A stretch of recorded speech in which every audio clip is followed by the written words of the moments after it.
po, break time po muna after ng pag-grass cutter.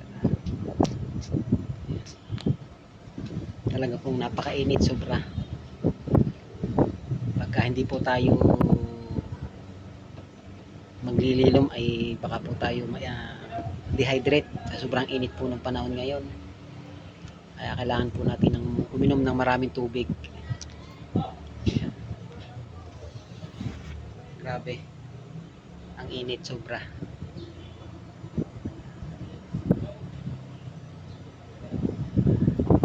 Pahinga muna po tayo. Ayan.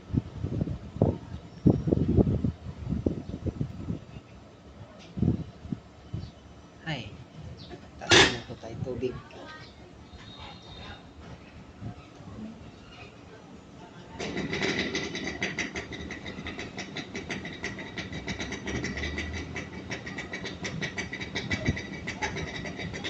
Tubig po, tubig.